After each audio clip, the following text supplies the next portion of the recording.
মাযহাব মানা কাকে বলে বাবা? হুজুর মাযহাব মানে হানাফি মাযহাব, আমি বলছি মাযহাব মানা শিরক, মাযহাব মানা হারাম। যারা আমার কথা শুনে মাযহাব ছেড়ে দিলেন, তো মাযহাব ছাড়াতে আমার মাযহাব মানলেন, আমার কথা মানলেন। আর যারা ছাড়লেন না, ওই মাযহাবের প্রতি কায়েম থাকলেন, তারা আবু হানিফার মাযহাব মানলেন। তো যারা আবু হানিফার মাযহাব মানে, যিনি 5 লক্ষ হাদিসের হাফিজ ছিলেন, কমবেশ 7-8 জন সাহাবার দিদার লাভ করেছিলেন, বিখ্যাত তাবেঈ, তিনার মাযহাব মানা বেশি ভালো না জাহাঙ্গীরের মতন মৌলবীর মাযহাব মানা বেশি ভালো? ফয়সালা করেন বাবা, নলেজ আল্লাহ সবাইকে দিয়েছে। আবু হানিফার মাযহাব মানা সবচেয়ে বেশি ভালো, কারণ উনার মতন জ্ঞানী আজ গোটা পৃথিবীর মাটিতে 5 লাখ হাদিস জাননেওয়ালা দূরে থাক, 50,000 হাদিস জাননেওয়ালা পৃথিবীতে খুঁজে পাবেন না। কথা বুঝে এসেছি গেছে বাবা? তাই মাযহাব মানা ওয়াজিব। কেন মাযহাব মানা আমাদের আহলে সুন্নাত ওয়াল জামাতের নিকটে ওয়াজিব। যে ব্যক্তি মাযহাব মানে না, তার উপরে কিসের ফয়সালা? একটু লক্ষ্য করে শুনেন। তাফসিরে সাবি বলে একটি কিতাব রয়েছে, হাসিয়া, তাফসিরে জালালাইনের হাসিয়াতে ওই তাফসির রয়েছে। তাফসিরে সাবির মধ্যে ইমাম সাবি লিখতেছেন, হানাফি, মালিকি, শাফি, হাম্বলি এই 4 মাযহাবের মান্যকারী এরা হচ্ছে আহলে সুন্নাত ওয়াল জামাত। যাদের ব্যাপারে রাসূল বলেছেন, কিয়ামতের পূর্বে কিছু লোক থাকবে যাদের চেহারা দিয়ে নূর চমকিবে, অনেক লোক থাকবে যাদের চেহারা অন্ধকার থাকবে। ইমাম সাবি বলছেন, যাদের চেহারা দিয়ে নূর চমকিবে তারা হচ্ছে 4 মাযহাব মান্যকারী, এরাই হচ্ছে আহলে সুন্নাত ওয়াল জামাত। আর যাদের চেহারা অন্ধকার হয়ে যাবে, যাদের চেহারা কালো হয়ে যাবে, তারাই হচ্ছে 4 মাযহাবকে বাদ দেনেওয়ালা বিদাতি জামাত। কে ফয়সালা করছেন? ইমাম। যে ব্যক্তি মাযহাব মানে না, তারা হলো বিদাতি, আর যারা মাযহাব মানে তারাই হলো আহলে সুন্নাত ওয়াল জামাত। জোরে বলেন সুবহানাল্লাহ। এখন একটা কথা বুঝার আছে বাবা, বুঝার কথা হচ্ছে ইমামে আজম আবু হানিফার মাযহাব আমরা কেন মানবো? আমার নবী বলেছেন, কি বলেছেন? রাসূল বলেছেন, আমার উম্মত কোন গুমরাহির কাজে, পথভ্রষ্টতার কাজে, কোন বেদিনী কাজে, কোন ভুল কাজে ঐক্যমত পোষণ করতে পারে না। আর 4 মাযহাবের প্রতি উলামায়ে কিরামের ইজমা হয়েছে বাবা। আর ইজমা একটি দলিল আমি বললাম, আল আসবা ওয়ান নাজাইর কিতাবের মধ্যে লেখা আছে 4 মাযহাবের প্রতি ইজমা হয়েছে। ইমাম মোল্লা জীবন রাহমাতুল্লাহ আলাইহি তাফসিরাতে আহমদিয়ার মধ্যে লিখেছেন 4 মাযহাবের প্রতি ইজমা হয়েছে। ইমাম মোল্লা আলী কারি বলছেন 4 মাযহাবের প্রতি ইজমা হয়েছে। ইমাম বদরুদ্দিন আইনি বলছেন 4 মাযহাবের প্রতি ইজমা হয়েছে। মুসলমান কিয়ামত পর্যন্ত যত মুসলমান জন্ম নেবে, এই 4 মাযহাবের মধ্যে কোনো একটি মাযহাব মানা তার উপরে জরুরি হবে। জোরে বলুন সুবহানাল্লাহ। কথা আপনারা বুঝতে পারছেন কি পারেন না বাবা? এই 4 মাযহাবের মধ্যে যে কোনো একটা মাযহাব মানা। আলহামদুলিল্লাহ আমরা হানাফি মাযহাবকে মানি, একবার জোরে বলতে হবে সুবহানাল্লাহ। এখন কিছু লোক বলতে চাই, মানুষকে গুমরাহ করার জন্য যে মাযহাব মানা যাবে না, কেন মানা যাবে না? ওই যে হানাফি মাযহাবে যে নামাজ,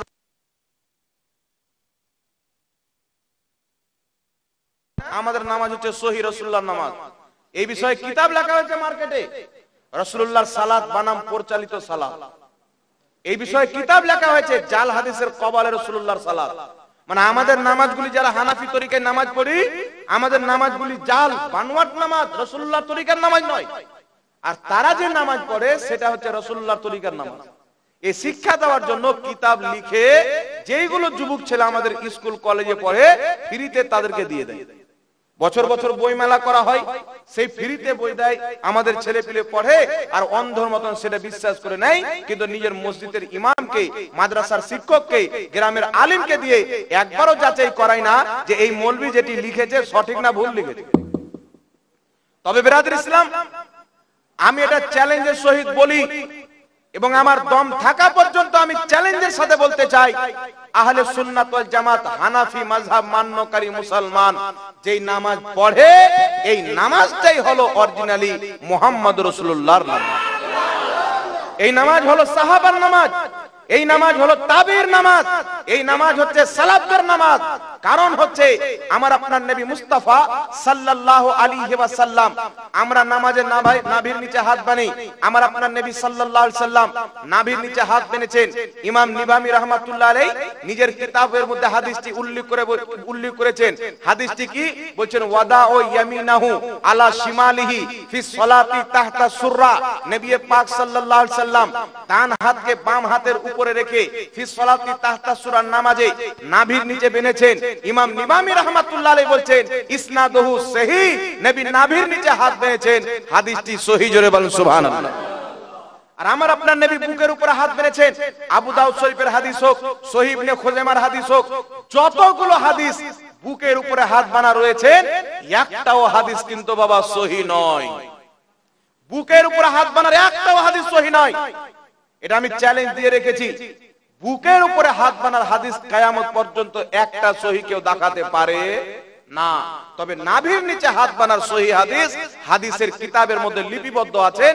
সাহাবা নাভির নিচে হাত বেঁধেছেন, নবী নাভির নিচে হাত বেঁধেছেন। বিখ্যাত তাবী ইব্রাহিম নাখী রাহমাতুল্লাহ আলাইহি থেকে হাদিস বর্ণিত মুসান্নাফে ইবনে আবি শাইবার মধ্যে যে হাদিসটিকে ইমাম নিবামি হাসান বলেছেন, তিনি বলছেন নামাজে হাত বাঁধার সুন্নাত তরিকা হচ্ছে নাভির নিচে হাত বাঁধতে হবে। জোরে বলুন সুবহানাল্লাহ। কিন্তু বুকের উপরে হাত বাঁধার কোনো সহিহ হাদিস নয়। কিন্তু আমি আপনাকে বললাম কিছু মার্কেটে ইহুদিদের তৈরি করা লোক বেরিয়েছে, তারা জাল হাদিসকে সহিহ, সহিহ হাদিসকে জাল বানায়। মানুষকে তারা শিক্ষা দিয়েছে, কি শিক্ষা? শিক্ষা দিয়েছে যে হানাফিরা নাভির নিচে হাত বাঁধে, নাভির নিচে হাত বাঁধার হাদিসটি জয়ীফ, আর বুকের উপরে হাত বাঁধার হাদিস হচ্ছে সহিহ। কিন্তু অ্যাকচুয়ালি বুকের উপরে হাত বাঁধার হাদিস জয়ীফ, নাভির নিচে হাত বাঁধার হাদিসটি হলো সহিহ। জোরে বলেন সুবহানাল্লাহ। আর আমাদের নামাজ কোনোদিন জাল হতে পারে না। কেন হতে পারে না? আজকে যারা বুকের উপরে হাত বাঁধে তারা নামাজ কোথায় থেকে শিখেছে? তাদের মৌলবীর কিতাব থেকে শিখেছে। কিন্তু আমরা যে ইমাম থেকে নামাজ নিয়েছি আবু হানিফা রাহমাতুল্লাহ আলাইহি, আবু হানিফাকে বলেন আপনি নাভির নিচে হাত বেঁধেছেন, দলিল কোথায় পেলেন? আপনি রাফায়ে দান করেন না, দলিল কোথায় পেলেন? ইমামের পিছনে কিরাত করেন না, দলিল কোথায় পেলেন? আবু হানিফা বলছে শুনো, আমি যেমন তেমন ব্যক্তিকে দেখে নামাজ শিখিনি। আমি আবু হানিফা 7 জনের চাইতে বেশি সাহাবাকে নিজের চোখে দেখেছি, তারা নামাজ পড়েছে, তারা নামাজে রাফায়ে দান করেনি। আমি আবু হানিফা রাফায়ে দান করি না। তারা নামাজে নাভির নিচে হাত বেঁধেছেন, আমি নাভির নিচে হাত বাঁধি। তারা ইমামের পিছনে কিরাত করতো না, আমি ইমামের পিছনে কিরাত করি না। ইমামে আজম আবু হানিফা সাহাবাকে দেখেছেন, হানাফি তরিকাতে নামাজ পড়েছেন। সাহাবীর নামাজ কি ভুল হতে পারে? জোরে বলেন। যদি আবু হানিফার নামাজ ভুল হয় তো সাহাবীর নামাজ ভুল হবে? কথা বুঝতে পারছেন কি পারেন না বাবা? আর সাহাবীর নামাজকে কেউ যদি ভুল বলে তাহলে নবীর নামাজকে ভুল বলা হবে। কারণ সাহাবীর নামাজ কোথায় শিখেছেন? রাসূলুল্লাহ সাল্লাল্লাহু আলাইহি ওয়াসাল্লামকে ডাইরেক্ট দেখে শিখেছেন। নবী পাক যেভাবে নামাজ পড়েছেন সাহাবী সেম সেইভাবে নামাজ পড়েছেন। তাহলে বুঝা কি গেল? নবীর নামাজ সাহাবা নিয়েছেন, সাহাবার কাছ থেকে নামাজ আবু হানিফা নিয়েছেন, আবু হানিফা থেকে নামাজ হানাফিরা নিয়েছেন।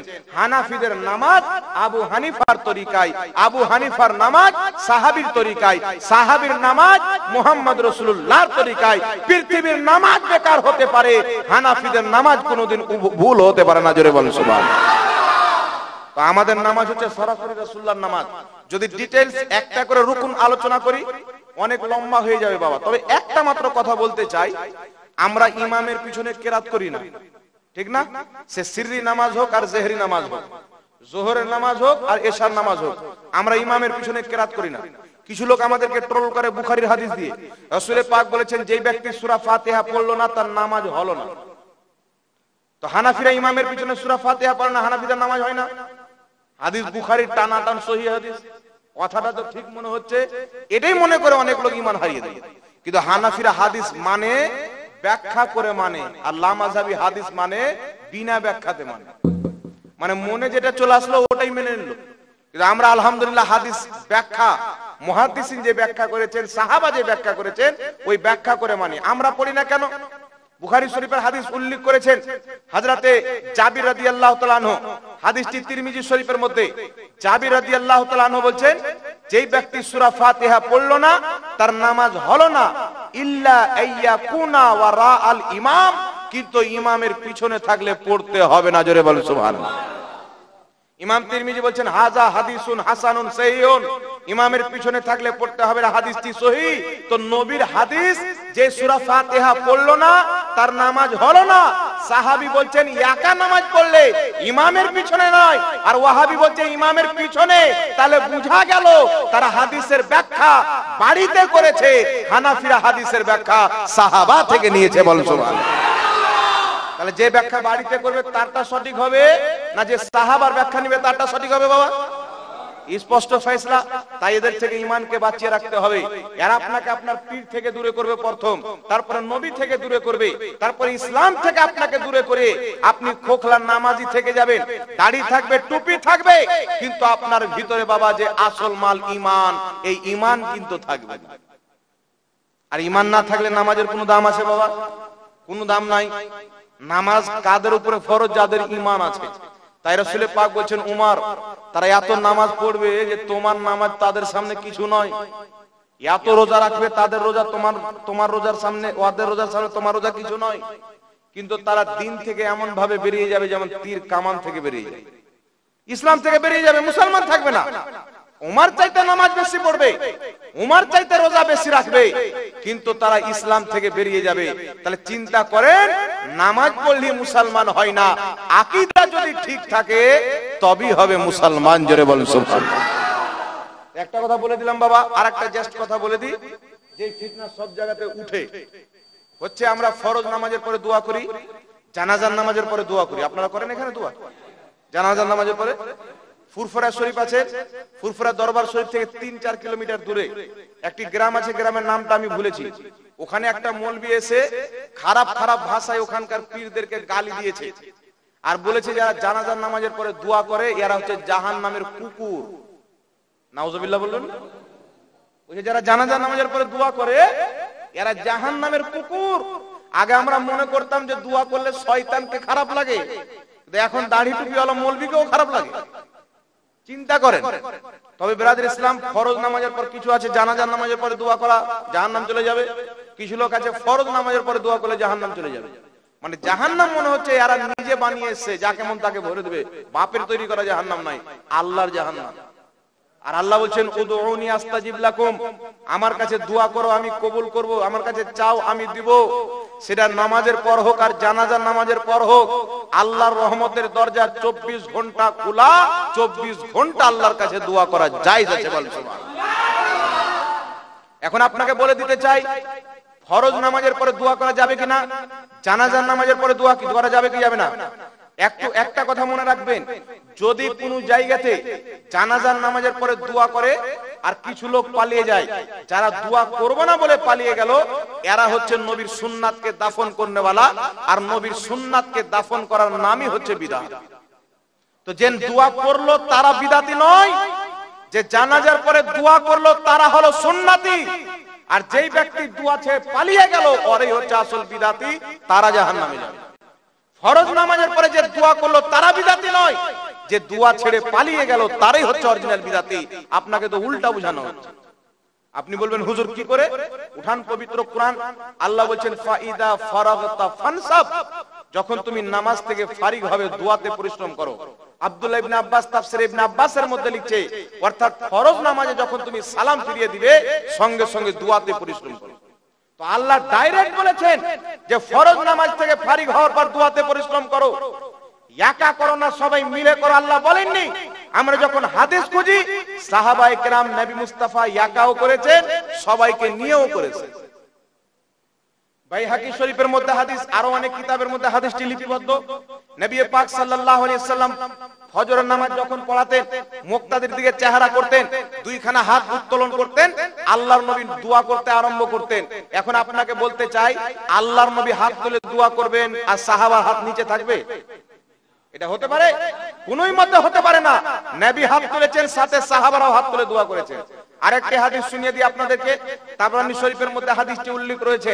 তারপরে চলে আসেন তাফসীর কুরতুবীর মধ্যে হাদিসটি উল্লেখ রয়েছে। আল বিদায়া ওয়ান নিহার মধ্যে ইবনে কাসির বিশুদ্ধ সনদে হাদিসটি উল্লেখ করেছেন। বিশ্ববিখ্যাত সাহাবী হযরতে আলা বিন হাজরামি রাদিয়াল্লাহু তাআলা আনহু একটি ময়দানে রাত্রি কাটালেন, ফজরের টাইমে উঠলেন, আযান দিলেন, নামাজ পড়লেন। তিনাদের উটগুলো হারিয়ে গিয়েছিলেন, সাওয়ারিগুলিকে রেখেছিলেন এক জায়গায়। নামাজ পড়তে উঠছেন তো একটাও সাওয়ারি দূর দূর পর্যন্ত দেখতে পাওয়া যায় না। আলা বিন হাজরামি ইমামতি করলেন। ইমামতি করে সালাম ফিরানোর পর দুইখানা হাত তুলে দোয়া করতে আরম্ভ করেছেন। পিছে যত সাহাবী ছিলেন সমস্ত সাহাবী হাত তুলে আমিন আমিন করতে আরম্ভ করেছেন। সবাই মিলে দোয়া করছেন, ইমাম দোয়া করছেন, সমস্ত সাহাবী মুক্তাদি হয়ে আমিন বলছেন। এত লম্বা দোয়া হলো, সূর্য বেরিয়ে চলে আসলো। আল্লাহ তাদের দোয়া কবুল করে তাদের হারানো সমস্ত সাওয়ারিগুলি ফিরিয়ে দিল। জোরে বলুন সুবহানাল্লাহ। তাহলে সাহাবায়ে কেরাম বিদআত বুঝতেন না?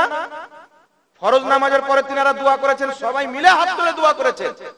যদি এটা বিদআত হতো বাবা, যুগ যুগ থেকে চলে আসতো না, এটা সাহাবার যুগ থেকে চলে আসছে। এটা যদি বিদআত হতো তাদের যুগ থেকে আসতো না। আর আমার আপনার নবী সাল্লাল্লাহু আলাইহি সাল্লাম দুয়ার ব্যাপারে ক্লিয়ার মাসলা দিয়ে দিয়েছে। মাসলা কি? মুজামুল কবির লি তাবরানির মধ্যে ইমাম তাবরানি হাদিসটি উল্লেখ করেছেন। মাজমাউজ জাওয়াইদের মধ্যে ইমাম হাইসামি হাদিসটি উল্লেখ করেছেন। ইমাম হাইসামি হাদিসটি উল্লেখ করে লিখেছেন রাওয়াহু তাবরানি ফিল কবির রিজালুহুমুস সিকাত।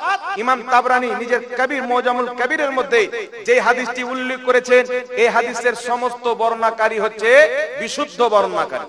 হাদিস কি? দয়ার নবী মায়ার নবী বলছেন, যেখানে মুসলমান একত্রিত হয়ে দলবদ্ধভাবে সবাই মিলে হাত তুলে দোয়া করে, একজন দোয়া করে বাকি সবাই আমিন বলে, আমার নবী বলছেন আল্লাহর উপরে ওয়াজিব হয়ে যায় দোয়াকারী যা চাইবে তা দেওয়া। জোরে বল সুবহানাল্লাহ। আমার নবী বলেছেন যখনই মুসলমান সবাই মিলে হাত তুলে দোয়া করবে, একজন দোয়া করবে বাকি সবাই আমিন বলবে। রাসূলের পাক বলছেন আল্লাহ তাবারাক ওয়া তাআলা আমাকে কয়েকটি জিনিস দিয়েছেন যেটি অন্য অন্য নবীকে দেয়নি। যেমন আমাকে আমিন দিয়েছেন, আর একমাত্র মুসা নবীকে দেওয়া হয়েছিল। মুসা নবী দোয়া করতেন আর তিনার ভাই হারুন আলাইহিস সালাম আমিন বলতেন। অনুরূপ ভাবে আমাকে আমিন দেওয়া হয়েছে, একজন আমিন বলবে বাকি সবাই একজন দোয়া করবে বাকি সবাই আমিন বলবে। রাসূলের পাক বলছেন যেখানে মুসলমান দলবদ্ধভাবে হাত তুলে দোয়া করবে, একজন দোয়া করবে বাকি সবাই আমিন বলবে, আল্লাহ তাদের দোয়া কারেন্টের মতন কবুল করে নেবে। আমার নবী কোন কালের সাথে, কোন সময়ের সাথে, কোন জায়গার সাথে হাদিসটি নির্ধারিত করেননি। আমার নবী আম হুকুম করেছেন যেখানে মুসলমান দোয়া করবেন, জানাজাতে মুসলমান জমা হয়, একত্রিত হয়, দলবদ্ধ হয়, জানাজার নামাজের পর সম্মিলিত দোয়া করা নবীর হাদিস সম্মত যায়। ফরজ নামাজে মুসলমান জমা হয়, ফরজ নামাজের পর সবাই মিলে হাত তুলে দোয়া করা নবী মুস্তাফার হাদিস অনুযায়ী যায়। যেখানে মুসলমান জমা হবে, আজকে আমরা জমা হয়েছি, আমরা যদি সবাই হাত তুলে দোয়া করি নবীর হাদিস মোতাবেক এটা জায়েজ হবে।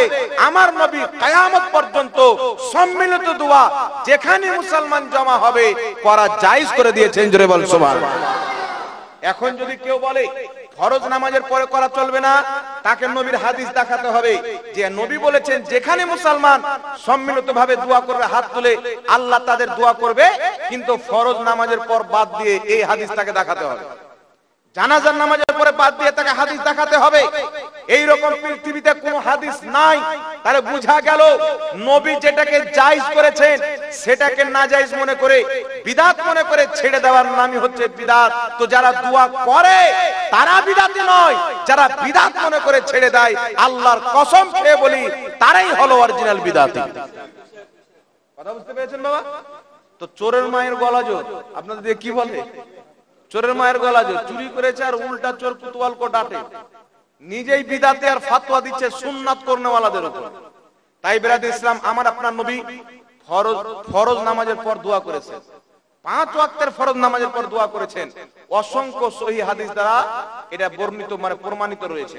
আমাদের একটি লেখা কিতাব রয়েছে, কিতাবটির নাম হচ্ছে হাদিস ও মুহাদ্দিসের দৃষ্টিতে হাত তুলে দোয়া করা এবং সবাই মিলে দোয়া করার প্রার্থনা। ফরজ নামাজের পর সবাই মিলে দোয়া করা দলিল সমূহ ওই সমস্ত জিনিস ওই কিতাবের মধ্যে লিপিবদ্ধ হয়। কিতাবটি শেষ হয়েছে মনে হয় 1-2 পিস হতে পারে। যাওয়ার টাইমে ইমাম সাহেবকে আমি দিয়ে যাব, মসজিদে রাখবেন। যাদের ইচ্ছা হবে কিতাবটা প্রথম 10 পাতা পড়লে বুঝতে পারবেন না, শুরু থেকে নিয়ে শেষ অবধি পড়বেন। মগজে যত রকমের প্রশ্ন আছে ইনশাআল্লাহ আপনার সব প্রশ্ন ভেজা থেকে বেরিয়ে যাবে। আপনি ক্লিয়ার হয়ে যাবেন যে আমরা ফরজ নামাজের পর দোয়া করে বিদআত করি না, নবীর সুন্নাতে আমল করি, সাহাবার সুন্নাতে আমল করি। এখন জানাজার নামাজের পর দোয়া করা যাবে কি যাবে না? আমি বলে দিলাম নবী কোন বস্তুর সাথে কোন সময়ের সাথে নির্ধারিত করেননি, আম হুকুম করেছেন যেখানে মুসলমান জমা হয়ে যাবে, 2 জন থেকে 3 জন মুসলমান হয়ে গেল, জমা হয়ে গেল, তারা দোয়া করবে সম্মিলিত। জানাজার পর হোক, দাফনের পর হোক, যেখানে দোয়া করবে। তবে জানাজার নামাজের পরে দোয়া করা যাবে কি যাবে না? কিছু লোক বলতে চায় নবী করেনি, সাহাবা করে। কিন্তু যেই লোক বলে যে নবী করেনি, সাহাবী করেনি, তাই করা বিদআত, ওর 14 গোষ্ঠী হাদিস পড়েনি, ওর মগজে এই গোবরটা ভরা হয়েছে। এটা তার ব্যক্তিগত সওয়াল নয়। বাজারের চায়ের দোকানে বা কোনো মৌলবীর কাছে গিয়েছে, তার ব্রেনটাকে বের করে এই গোবরটা ভরে দিয়েছে যে জানাজার পর দোয়া করা যাবে। তবে সাহাবার কি আকীদা ছিল? উঠান কিতাব সুনানুল কুবরা লিল বাইহাকি, সুনানুল কুবরা লিল বাইহাকি জানাজার অধ্যায়ের মধ্যে আমি দুটি হাদিস পেয়েছি। হাদিস হযরতে আলী রাদিয়াল্লাহু তাআলা আনহু একটি মৃত্যু ব্যক্তির জানাজার নামাজ পড়লেন। কার জানাজার নামাজ পড়লেন? মৃত্যু ব্যক্তির জানাজার নামাজ পড়লেন। জানাজার নামাজ পড়ার পরে 2-3 কদম লাশের দিকে আগিয়ে গেলেন। যাওয়ার পরে হাদিসের শব্দ ওয়াকাল, তারপরে তিনি বললেন, দোয়া করলেন। কি দোয়া করলেন? আল্লাহ, এখনই তাকে কবরে প্রশ্ন করা হবে, 3টি প্রশ্নের সঠিক উত্তর দিয়ে তৌফিক দান করো আর কবরের আযাব থেকে তার রক্ষা করো। হযরতে আলী দোয়া করেছেন। তারপরে হযরতে আবু হুরায়রা রাদিয়াল্লাহু তাআলা আনহু একজন মৃত্যু ব্যক্তির নামাজে জানাজা পড়লেন। জানাজার নামাজ পড়ার পরে হাদিসের শব্দ সুম্মা কল, তারপরে তিনি দোয়া করছেন, আল্লাহুম্মা, হে আল্লাহ, একে তুমি আযাব থেকে বাঁচাও, কবরের প্রশ্নের উত্তর দাও। মানে বিভিন্ন রকমের দোয়া, তার উন্নতির জন্য, তার খায়রের জন্য দোয়া করলেন। তাহলে যেই দোয়া সাহাবা, আলীর মতন সাহাবা, আবু হুরায়রার মতন সাহাবা করেছেন, ওই দোয়াকে গলা ফেড়ে যারা বিদআতি বলে, এদের দাসা জাহান্নাম হবে কি হবে না বাবা? জোরে বলে। যেই কর্ম সাহাবা করেছেন ওই কর্মকে যদি কোন ব্যক্তি বিদআত বলে, তার কপালে দোষ আছে না নাই বাবা? খারাপি আছে কি নাই? তার কারণে খবরদার হতে হবে। সাহাবা দোয়া করেছেন, আর যেখানে দোয়া করা বৈধ আছে শরীয়তে, জানাজার পর দোয়া করা বৈধ, সাহাবা করেছেন, বৈধ হওয়ার জন্য এতটুকুই যথেষ্ট।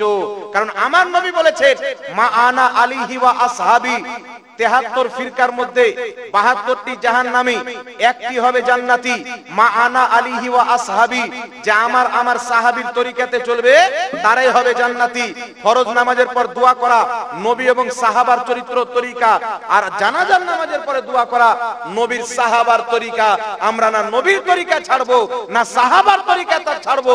ফরজ নামাজের পরেও দোয়া করব, জানাজার নামাজের পরেও দোয়া করব। আল্লাহ তৌফিক দান করুক, সকলে বলুন আল্লাহুম্মা আমিন। মাসলা আপনারা বুঝতে পেরেছেন বাবা? এখনো যদি কারোর ডাউট থাকে, আমার নাম্বার রাখেন, যখন প্রয়োজন পড়বে আমাকে ফোন করুন, ইনশাআল্লাহ আপনাকে হাদিস পাঠিয়ে দেব আমি। জানাজার নামাজের পর সাহাবা দোয়া করেছেন। যদি কোনো মৌলবি বলে জানাজা হচ্ছে দোয়া, এরপরে কোনো দোয়ার প্রয়োজন নাই, ওই হচ্ছে জাহিল। ওই মৌলবির কোনো ইসলাম সম্পর্কে জ্ঞান নাই। জানাজার নামাজ হয়ে যাওয়ার পর প্রত্যেক মুসলমানের কর্তব্য তার মৃত্যু ভাইয়ের কবরে প্রশ্নের উত্তর যেন সঠিক দিতে পারে, সহজের জন্য তারা দোয়া করবে। কবর আযাব থেকে আল্লাহ যেন রক্ষা করে দোয়া করবে। আর যখন 1000 লোক মাটিতে রেখেছেন, 200-300 লোক, এই সমস্ত লোক যখন আল্লাহর দরবারে হাত তুলে দোয়া করবেন, আল্লাহ অবশ্যই তাদের দোয়া কবুল করবেন। এটা আমার নবী বলেছেন, আমি বলছি না। কথা বুঝতে পেরেছেন কি পারেননি বাবা? সবাই মিলে যখন দোয়া করবেন, যদি কোনো ব্যক্তি মানা করেন জানাজার পরে দোয়া করিও না, জাহান্নামে চলে যাবে, নাজায়েজ হারাম, ও বাড়ির শরীয়ত বয়ান করছেন, এটা রাসূলুল্লাহর শরীয়ত নয় বাবা। কথা বুঝে এসেছেন? আমাদের একটু ধ্যান করেন। যদি কোনো ব্যক্তি মানা করে, আপনি কেন মানা শুনবেন? একদম নয়। যেই ব্যক্তি মানা করছে তাকে আগে চিনতে হবে, মানা করনেওয়ালা কে আছে, তার আকীদা কি আছে। আমি জানি কে মানা করে, ভালো করে জানি কারা মানা করে। তাদেরকে আমার সামনে বসে দেন তো একদিন, আজ কি বসান দেখি। যদি থাকে আপনার গ্রামে তো ডাকেন, তার আকীদা খুলবো আমি। তার গুরুরা যে কিতাবে আকীদা লিখে রেখেছেন যে আল্লাহ মিথ্যা বলতে পারে, কিয়ামত পর্যন্ত প্রমাণ করতে পারবে।